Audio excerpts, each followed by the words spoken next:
একবার সাহাবী হযরত জাবের দয়াল নবীজি সাল্লাল্লাহু আলাইহি ওয়াসাল্লামকে দাওয়াত করলেন। নবীজি সাহাবীর দাওয়াত কবুল করলেন। হযরত জাবের খুশিতে আত্মহারা হয়ে বাড়িতে চলে গেলেন। বাড়িতে গিয়ে স্ত্রীকে খোঁজ খবরটা দিলেন আর মেহমানদারির জন্য প্রস্তুতি নিতে লাগলেন। বড় ছেলে আব্দুল্লাহকে নিয়ে খাসি জবাই করে অন্য কাজে যখন হযরত জাবের ঘর থেকে বাইরে গেলেন, ইতিমধ্যেই হযরত জাবেরের ছোট ছেলে ঘুম থেকে উঠে খাসি তালাশ করতে লাগলো। বড় ভাই তাকে জানায় খাসিটিকে জবাই করা হয়েছে। ছোট ভাই বায়না ধরলো, খাসি কিভাবে জবাই করে আমাকে তা দেখাও। অগত্যা বড় ভাই ছুরি হাতে করে ঘরের পেছনে গিয়ে বলল, এখানে জবাই করা হয়েছে। ছোট ভাই জানতে চাইল কিভাবে।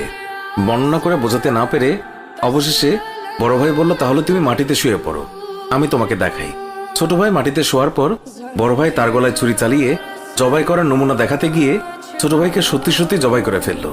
বড় ভাই যখন দেখল ছোট ভাইয়ের গলা থেকে রক্ত গড়িয়ে পড়ছে, সে ছটফট করতে করতে একসময় নিস্তেজ হয়ে গেছে।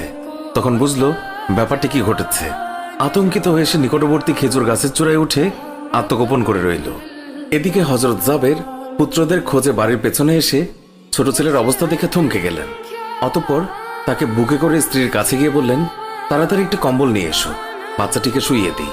স্ত্রী রক্তমাখা সন্তানের লাশ দেখে চিৎকার করে কাঁদতে লাগলেন।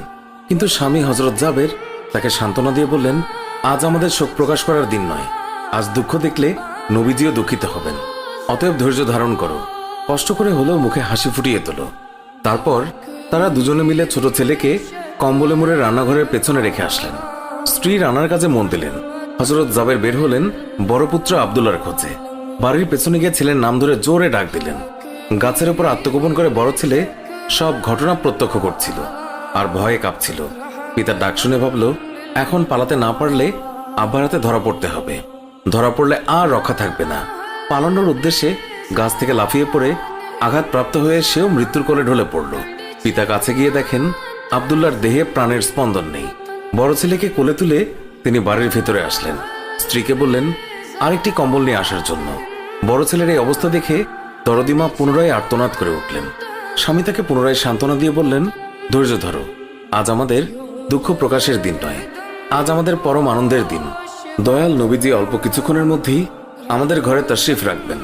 তারপর দুজনে মিলে বড় ছেলের লাশও কম্বলে মুড়ে ছোট ছেলের লাশের পাশে রাখলেন। স্বামী স্ত্রী তাদের চোখের পানি মুছে মুখে হাসি ফুটিয়ে তুললেন।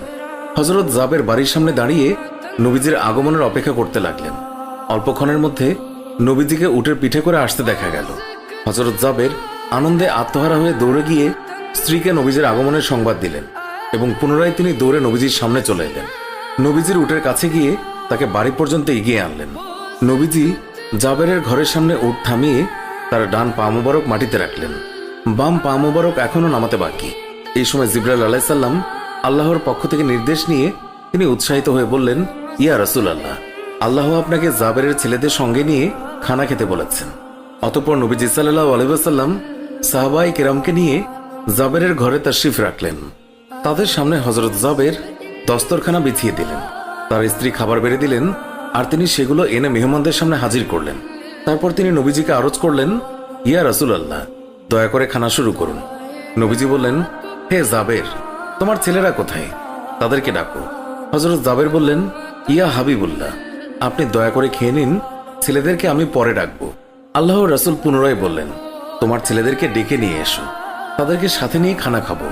হযরত জাবের ও তার স্ত্রী হাত জোর করে পুনরায় আরজ করলেন, ইয়া রাসূলুল্লাহ, আপনি খানা খেয়ে নিন, আমরা তাদেরকে ডেকে দিচ্ছি।